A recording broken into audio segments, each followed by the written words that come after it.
Boa noite, eu sou Marcelo Militão e está começando o programa Cidadão Tropical. O Brasil, como bem sabemos, é um dos países com a maior carga tributária do mundo. Segundo dados do Tesouro Nacional, os brasileiros pagam anualmente cerca de 34% em impostos. E o mês de março, que está se iniciando, é a época de se preparar as informações para pagar um desses impostos, o Imposto de Renda. Este ano, a Receita Federal alterou o prazo. Uma das razões para a mudança está no fato de que o programa já poderá ser baixado com a declaração pré-preenchida, que já vem com algumas informações do contribuinte. Para falar desse assunto, convidamos o contador Euclides Nandes Correia, presidente do Sescap Londrina. Como vai, Euclides? Tudo bem? Tudo bem, Marcelo. Boa noite a todos. Euclides, vamos começar falando o seguinte, quem que deve declarar? Isso ainda é o básico ou já teve nova mudança? As obrigatoriedades não mudaram, Marcelo. Então, o básico realmente é aquelas pessoas que receberam rendimentos tributáveis, né, acima de R$ 28.559,70. Rendimentos tributáveis são rendimentos de salário, prolabore, né, aluguéis recebidos, são prestação de serviço. Normalmente são esses que são os rendimentos tributáveis. Rendimentos isentos, acima de R$ 40 mil também está obrigado a declarar. Então, no caso, lucros recebidos, dividendos, né, são valores considerados como rendimentos isentos. Então, acima de R$ 40 mil também está obrigado. Quem possui um patrimônio ao final do ano, totalizando R$ 300 mil ou mais, também está obrigado. Então, tem um imóvel, tem veículo, se isso totalizar mais de 300 mil, está obrigado. São as principais condições, né, de obrigatoriedade. O produtor rural que faturou, vendeu, né, produtos agrícolas acima de R$ 142 mil mais ou menos, também já está obrigado a declarar o imposto de renda. Né? Não pode deixar para lá. Isso. Essas são as obrigatoriedades que já existiam, a legislação não mudou referente ao ano passado. E o prazo? O prazo mudou, né? Essa é uma novidade, uma grande novidade. A Receita Federal alterou o prazo para 15 de março até 31 de maio esse ano, né? Tendo em vista esses 15 primeiros dias, eles solicitaram para se consolidar as informações que as empresas declaram ao final de fevereiro. Então, no final de fevereiro, as empresas entregam a DIRF, que é a Declaração do Informe de Rendimentos, a DIMOB, que são informações imobiliárias, a DEMED, que são informações ligadas a planos de saúde, a clínicas, né, médicas e tudo mais, tem que se informar para a Receita Federal e ela está consolidando essas informações. Então, o prazo seria do dia 1º até o dia 15, a Receita consolida essas informações e ela entrega, a partir do dia 15 de março, aliás, uma declaração pré-preenchida com mais assertividade, né? Então, porque se ela libera já hoje, agora no dia 1º, hoje nós estamos agora no dia 6, 7, entregando essa informação da declaração pré-preenchida, pode ser que ela não esteja consolidada, Marcelo. O que acontece? As empresas entregam as informações para a Receita Federal, algumas podem ter perdido o prazo e não entrega a declaração, a DIRF, a DIMOB. Fica faltando. Aí o contribuinte vai, naquela ânsia de entregar logo a declaração,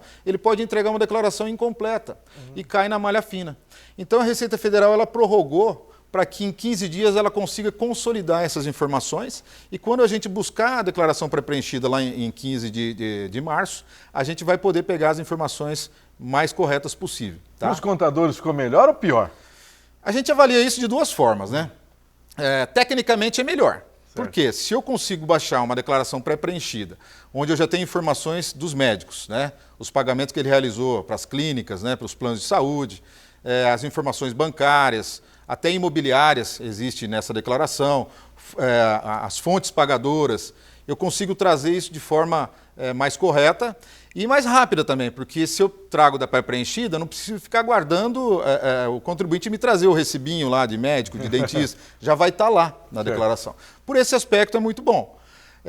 Só que colocando para 31 de maio, a gente vê que demora muito, um prazo muito alongado, onde o contribuinte pode também demorar, né, para trazer o restante das informações. Como todo brasileiro, né? A pré-preenchida ela não está pronta, ela traz as informações que a Receita Federal possui de informações na sua base, ela coloca na pré-preenchida, a gente tem que conferir essas informações, porque alguém pode ter feito uma declaração errada no seu CPF, né?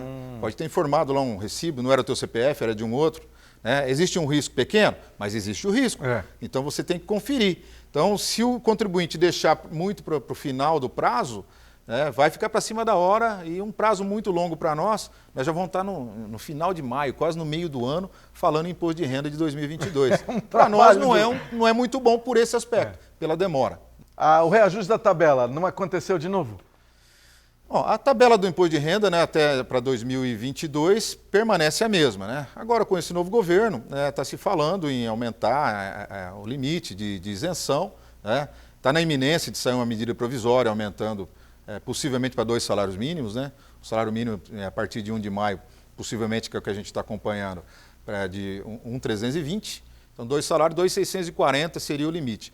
Hoje ele está em 1.903, o limite de isenção. Mas isso ainda não está, vamos dizer assim, em forma de lei, né, de medida provisória e tal. Isso ainda é um compromisso que foi firmado pelo novo governo. A partir de 2023, que nós vamos ter o reflexo na declaração de 2024. Então é muito bom a gente saber que para essa declaração de 2023, as informações são as anteriores. Os limites são os anteriores. Então o limite ainda é de 1.903 por mês. É muito pouco, mas tem que declarar. A correção da tabela, né, a gente sabe, a última correção foi em 2015. Para se ter uma ideia, hein? Nós estamos em 2023, já se fala numa defasagem de 51% de lá para cá. A Unafisco, que é uma entidade dos auditores fiscais, eles dizem que, pelos cálculos deles, aí que está 146% de defasagem na tabela. Nossa, né? Tem que estar muito o mais. limite de isenção seria próximo de R$ 4.700 hoje, com base nesse estudo que eles têm aí. E seria justo, hein? É o que a promessa do próprio governo aí de ter uma isenção de R$ 5.000. Estaria próximo dessa correção aí, né? Só que a gente sabe que um grande volume de contribuintes estão nessa faixa e se o governo tirar, né, isentar essa quantidade de contribuintes, vai diminuir muito a arrecadação, a gente sabe disso. Então não vai acontecer. Em outras palavras, há uma diferença entre a teoria e a prática. Exato, é isso. Vamos voltar na declaração pré-preenchida, Euclides, que é a novidade, né? Que, como você falou, como é que se faz para obter a declaração pré-preenchida? Então, a gente tem que ter acesso à base do governo, né? Com o certificado digital, a gente consegue, né, fazer a baixa dessa declaração, mas o governo também colocou através do GovBR, né? Então, ouro ou prata, você consegue baixar essa pré-preenchida. E aí, de forma facilitada, tendo o acesso, né, no GovBR, a gente baixa esse arquivo, tá, onde já constam, isso é uma surpresa bastante interessante, que saldos bancários na declaração, informações de aquisição de imóveis, né? Não vem o valor do imóvel, mas já sabe lá o que o cartório informou, né? A contratação, né? A negociação lá que houve no cartório, eles são obrigados a informar a Receita. Então, o que tem na base dela, ela vai colocar na declaração, né? A gente vai ter que confirmar se aquela operação realmente aconteceu, né? Se não tem algum problema ali. Então, a pré-preenchida, você busca através desse acesso que o contribuinte tem que fazer na Receita Federal, através do GovBR ou de certificados digitais. E quem atestar e falar, está tudo certo, mandar, e aí? Aí já era, ou não? Não, na verdade, assim, se ele atestar e entregar, lógico, ele tem que guardar os comprovantes. Isso não isenta, né, dele ter que guardar os comprovantes. Então, existe uma informação na base, a Receita está disponibilizando através da pré-preenchida, mas se, por exemplo, ele precisar levar essa documentação, for intimado para comprovar as suas informações da declaração, ele tem que levar os comprovantes. Então, não isenta dele guardar o recibo do médico, o informe de rendimento que ele vai buscar lá na fonte pagadora, a escritura, né, ou o registro, a matrícula do imóvel.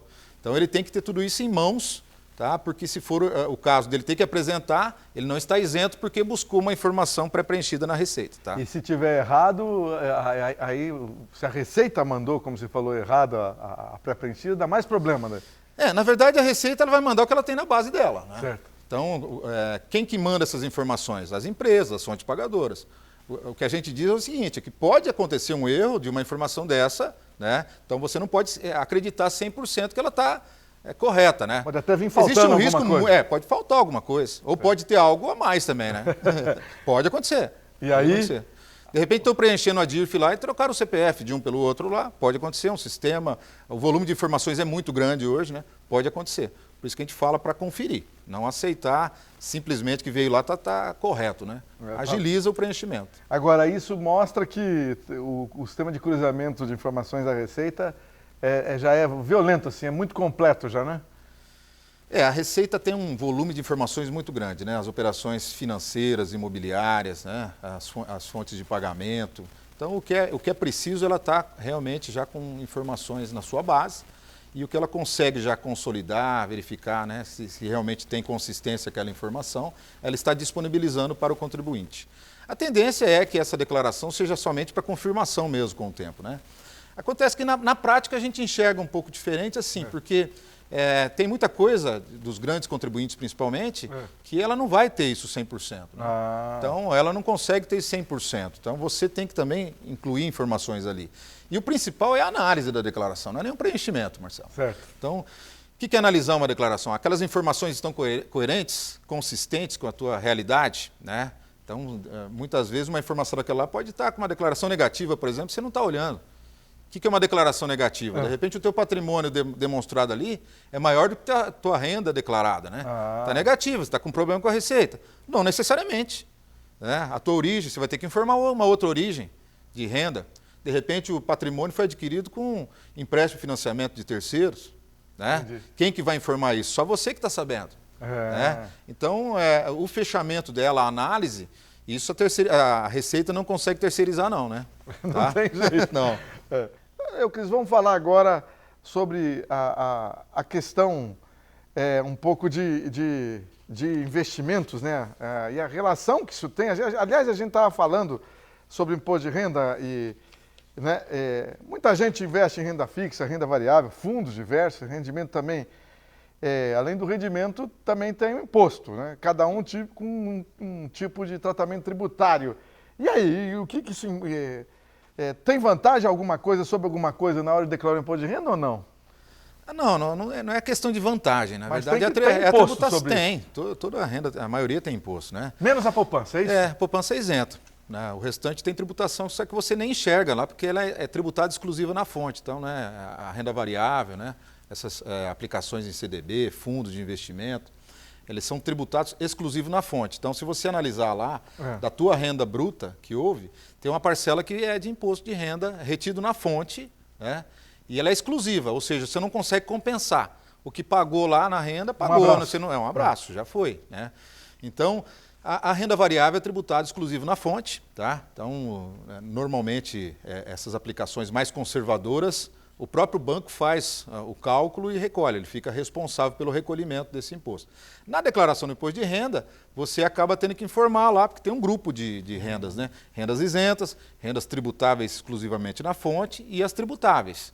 Então você classifica em qual renda foi adequada ali para o tipo de rendimento que você teve. Mas uma coisa é certa, não se paga duas vezes, então quem foi tributado na fonte não vai pagar de novo. Não é? Aí é uma única vez aí que é tributado. Né? O rendimento tributável é que você tem uma tributação ao longo do ano e na declaração do imposto de renda é feito um recálculo. Né? Que na verdade a declaração do imposto de renda é isso, é um ajuste. Né? A tributação é devida mensalmente. Então se você é assalariado, todo mês você tem salário descontado na fonte o imposto. Não tem como fugir. Só que aí você tem uma renda extra lá, um aluguel. Você tem uma casa lá e recebe o aluguel. E aquele aluguel não está sujeito ao imposto de renda na fonte. Você recebe direto do inquilino, de repente.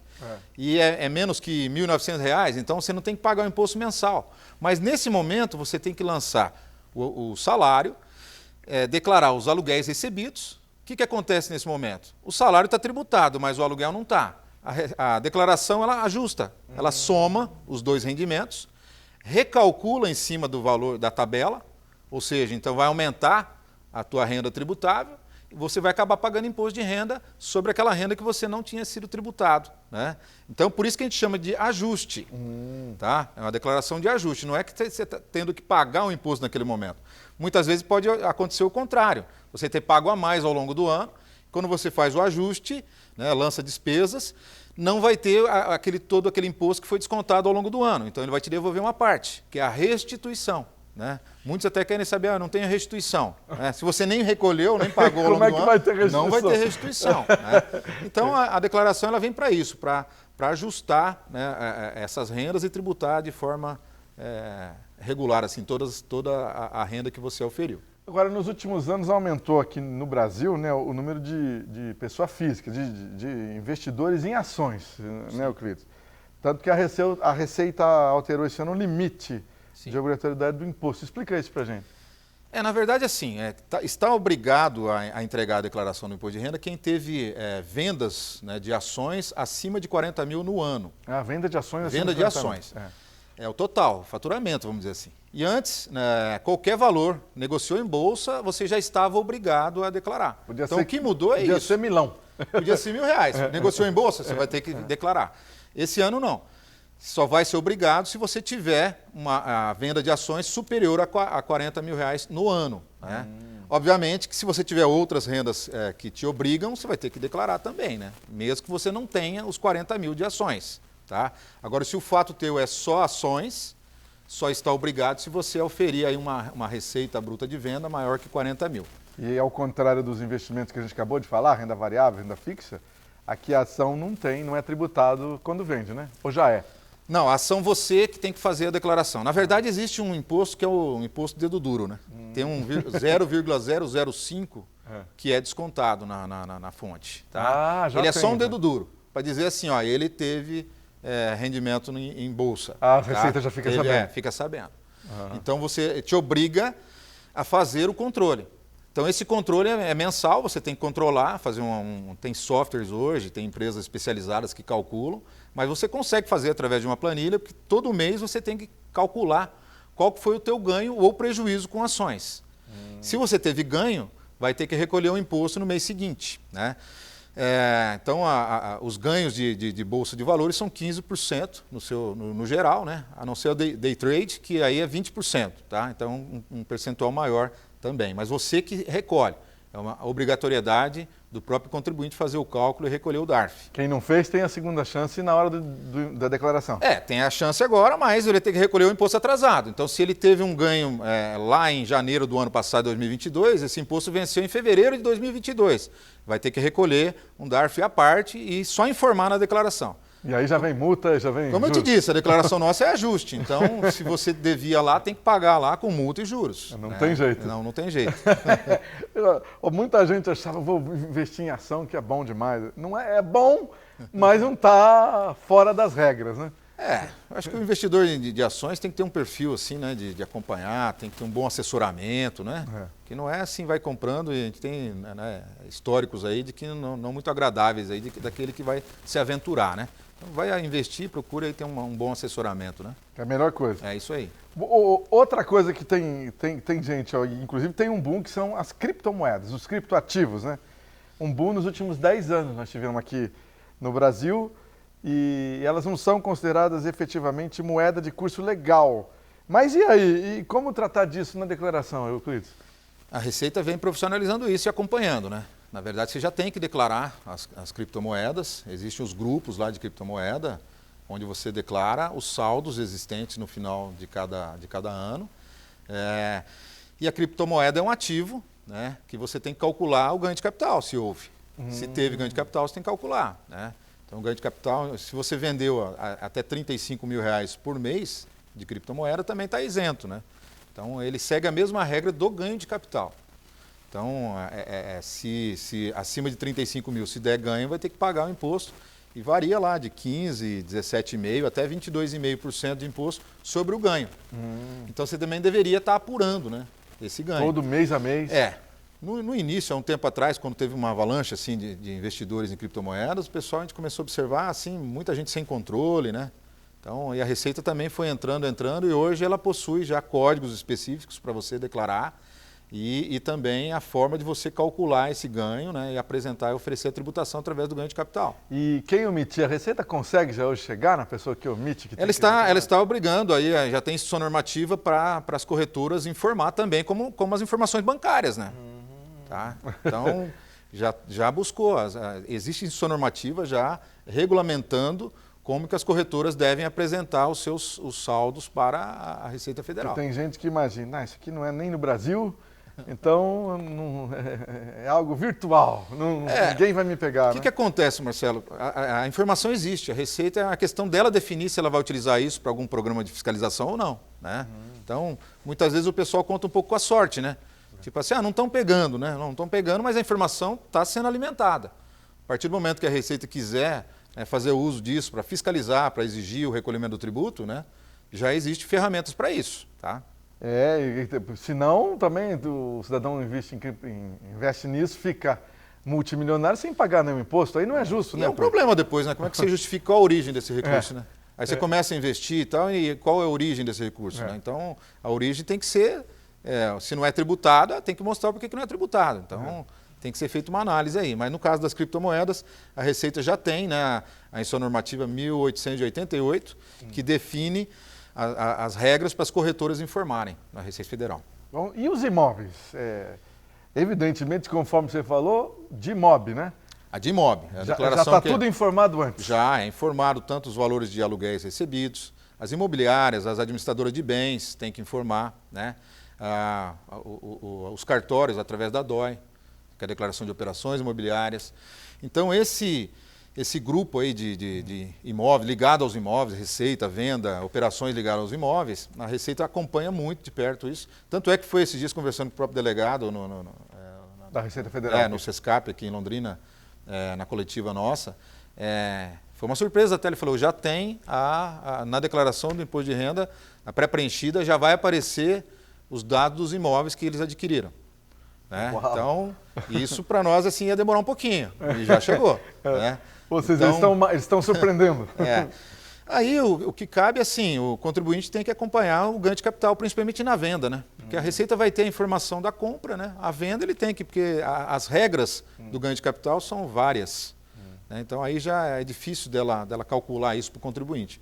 Quando ele fizer uma venda, com certeza ele vai ter que acompanhar e preencher o ganho de capital com as regras previstas para aquele imóvel. Mas só esclarecendo melhor, a Receita já recebe o valor do negócio? Ela recebe tudo. Na verdade... Ou seja, aquele negócio de passar a escritura por menos, então acabou isso. Ou não? Olha, a informação, né? Isso aqui no Brasil nunca existiu, né, Marcelo? Passar a escritura por menos nunca existiu. Mas a gente sabe o seguinte, ela vai receber a informação oficial, né? Que é a informação que o cartório colocou, a informação que a imobiliária colocou. Acontece que existem hoje instrumentos para identificar se está tendo alguma coisa errada. Por exemplo, principalmente a movimentação bancária. Essa é determinante. Então você vai lá e faz um negócio de 1,5 milhão, né? E de repente lá o recebimento do valor vai ser 1,5 milhão na tua conta corrente. Depois o documento fiscal não vai conferir com esse volume de recursos. Já é suspeito. Você justifica o quê? Que aquele valor é o quê que você recebeu? Normalmente a Receita Federal, ela olha aí. Não espere que o dia que você for chamado lá, você vai levar só a tua escritura. Ela vai querer o teu extrato bancário e saber o valor que você recebeu. Detalhado. Tem que estar batendo o valor que você recebeu no banco com o valor da escritura. Se tiver divergente, você vai ter problema. E problema sério, porque daí já vira um problema criminal, né? Não é nem só... Não é, exatamente. Aí você já vai incorrer num problema de crime. E vamos para um tema aqui que é questão do MEI, né? Hoje tem milhões de pessoas enquadradas como MEI no Brasil. Como é que é? O MEI precisa declarar imposto? Não precisa? É muito boa essa pergunta, porque gera muita dúvida, né? O MEI é o microempreendedor individual, né? Quando ele constitui um MEI, ele tira um CNPJ, tá? Então, uma pessoa jurídica. Então, ele tem uma personalidade jurídica como o MEI. E ele tem a regra para cumprir, ele tem que entregar o da ZNMEI lá, né? Que é a CIMEI, que ele tem que entregar uma declaração específica cumprindo a regra da PJ, da pessoa jurídica. Outra data? Em maio, né, que vai ser feita a entrega da ZNEI, do MEI. Então ele tem que cumprir essa regra, senão ele perde a condição de microempreendedor individual, que tem as vantagens de isenção de imposto e tudo mais. Né? A declaração do imposto de renda da pessoa física não se confunde com a do MEI. Então ele tem que prestar conta no CPF dele. Né? Então no MEI ele tem o CPF e tem o CNPJ. Agora ele tem que cumprir a regra da declaração pessoa física. Então ele tem que entregar sim a declaração se ele tiver sujeito àquelas condições de obrigatoriedade. Então, ou seja, tem lá rendimento tributável acima de 28.559, né? Está obrigado. Rendimento isento acima de 40 mil, está obrigado. Se ele não tiver nessas condições, ou comprou e vendeu imóveis sujeito ao ganho de capital, tem patrimônio acima de 300 mil, são as mesmas condições das demais pessoas físicas. Tá? Só que ele tem que ver a relação dele com o CNPJ dele. Ah, tá. Por quê? Não são lá no MEI, separados. No MEI ele tem um faturamento que ele pode atingir até R$81 mil no ano, em 2022, esse era o limite. Então ele faturou lá R$81 mil. Né?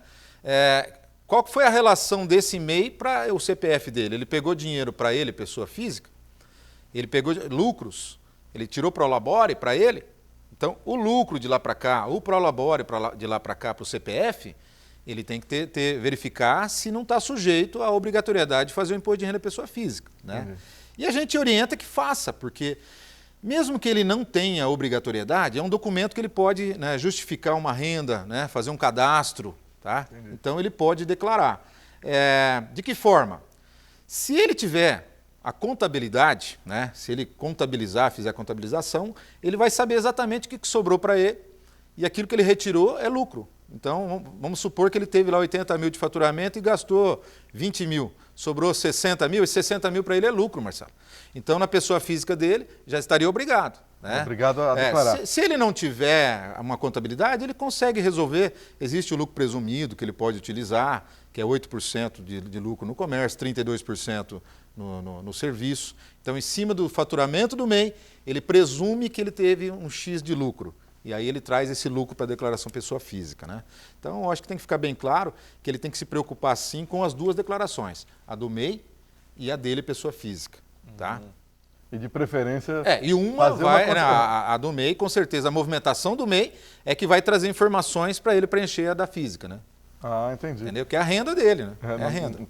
E é interessante ter uma contabilidade básica, como você falou, então. Sim, nem que seja uma contabilidade simples, não precisa ser formal, né? Se ele juntar os comprovantes, né, as notas de venda, os recibos de pagamento que ele tem e tal, então ele faz essa contabilização, consegue comprovar aquela renda que realmente ele teve, e isso para ele é rendimento, se for a título de lucro, né, se ele não tiver o Prolabore, né, que o Prolabore é o salário, aí ele vai contribuir para a Previdência Social, né, tem outras regras também. Exato. Tá? Se não for isso, é lucro e ele vem como isento na declaração da pessoa física dele. É muito importante o MEI fazer o pessoa física, viu? Porque ele deve, vamos dizer assim, ter clareza de que ele, como pessoa física, se ele quiser fazer uma aquisição pessoal, uma compra, fazer um cadastro, não é a documentação do MEI que ele vai levar. É a dele, é CPF. Então é a declaração da pessoa física, tá? E tem uma situação aqui que é interessante. Tem muitos que são MEI e, ao mesmo tempo, estão empregados como CLT. E aí, como é que trata isso na declaração? É a declaração de ajuste, que a gente falou no início da nossa conversa, né? Então, eu tenho MEI e sou funcionário, né? Então, o MEI, eu vou buscar lá qual renda que veio para mim de fato, né? Eu tive alguma renda? Porque é renda líquida, né? O MEI, se teve despesa e tal, ele tira, traz para cá. E aí ele tem outra renda, que é o salário. A declaração da pessoa física tem espaço para ele colocar a informação que vem lá do MEI, rendimento isento, e vai ter espaço para ele colocar as informações do emprego dele, em forma de rendimentos. Nesse momento, ele soma tudo e recalcula, né, como eu te disse. Ali vai ter as informações de patrimônio dele. Aliás, a declaração do imposto de renda é fantástica nesse aspecto. Eu vejo assim, é um momento de se fazer um balanço realmente da pessoa física, né? Você comparar, verificar se você está indo bem, as suas finanças, economicamente, se você está crescendo, onde você está investindo. Você vê, nós estamos aqui desde o início falando sobre investimentos, sobre aquisições, sobre rendas, né? Então, a declaração da pessoa física, apesar de não ter uma obrigatoriedade de registrar, a declaração ela possibilita isso. Né, de você fazer um balanço, analisar, verificar. Então, nesse momento, você traz a renda do salário, como você falou, pega do MEI, né, verifica o que você adquiriu. Eu comprei um carro, comprei uma casa, financiei. Então, é um momento de balanço. É um momento de balanço. É importante, né, é um momento que a gente deve valorizar, viu? Tem muita gente que só pensa em não declarar, né? Então, na verdade... Inclusive, gente que está no mercado informal, né, e não está pensando que poderia estar no mercado formal numa boa. Mas verifica, eu acabei de falar, na verdade, você pode estar visualizando isso não somente com uma prestação de conta para o governo, para você também, né? Você faz um balanço da tua vida econômica e financeira nesse momento, né? Ali você tem todas as informações de renda que você está oferindo e que onde você está investindo. Está investindo em criptomoeda, em imóveis? É que nós estamos conversando, está deixando dinheiro no banco, está aplicando em renda fixa, variável, comprando ações. Né? É um momento de balanço.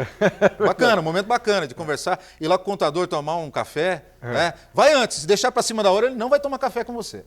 Né? Não vai dar tempo. Nervoso, não estressado. Vai dar tempo. Não vai dar tempo. Se você for agora, consegue tomar um café, né? Ter um tempo maior para... Euclides, agora você lembrou, eu estou lembrando aqui dos aposentados.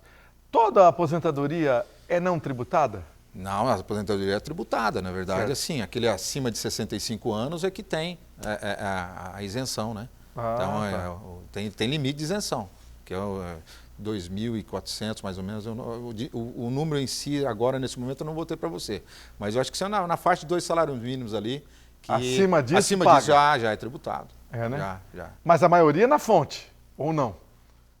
Na verdade, assim, quando vem 2.600 já tem imposto de renda na fonte, né? Que é os 1.900 que é isento, certo? Então a Previdência já deduz, se passou desse limite de R$ 1.900, ela já vai deduzir o imposto de renda tributável naquela fonte, né? Naquela fonte pagadora. Só que aí é o seguinte, ele tem a renda de aposentado, mas pode ser que ele tenha uma casa de aluguel, pode ser que ele tenha outras rendas, né? Então traz para cá e acaba sendo tributado. Eu já vi assim, as pessoas falam, eu me aposentei e o valor da aposentadoria está sendo tributado agora, porque ela soma com as demais rendas e às vezes aumenta o limite ali, né? A alíquota. Louco. Aumenta, porque de repente eu estava pagando lá 15%. Aí eu recebo 2.400 por mês, tem uma renda lá de 40 e poucos mil no ano, né? E esses 40 e poucos mil me leva a alíquota de 15 para 17,5 para todas as rendas minhas. Então, por isso que às vezes a aposentadoria, para quem tem mais rendas, às vezes acaba aumentando o imposto, né? Eu já vi muitos contribuintes reclamando, mas não é justo, não é justo. Agora aumentou meu imposto de renda porque está comendo toda a minha aposentadoria. E é real. Acaba acontecendo às vezes. Não vou dizer toda, mas acaba pegando uma boa parcela da aposentadoria quando você soma as demais rendas, né? Quem sabe está com os deputados aí, apresenta um projeto de lei lá dizendo vamos isentar quem é aposentado, que já contribuiu tanto, não é? Pelo menos então, acima existe aquele limite, né? Mas eu acho que, como eu te falei, na faixa de 2 salários mínimos ali, isentos, todos têm essa isenção, né? Se você recebe até aquele limite, não vão descontar imposto de renda de você. Agora, quando você soma com os demais rendimentos seu, aquela parcela acaba não se isentando, ela não fica apartada.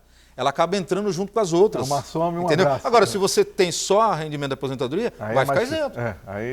Se você está nesse limite de isenção ali e você recebe só a aposentadoria, você não vai pagar o imposto sobre aquela parcela. Agora, somou outras rendas, vai somar e tributar. Agora que o povo reclama mesmo. Euclides Nandes Corrêa, muito obrigado por todas as informações. Parabéns pelo trabalho lá no Sescap, Londrina também. Grande abraço para você. Obrigado, Marcelo. Boa noite a todos. Tudo bem, o programa Cidadão Tropical já acabou. Domingo que vem tem mais.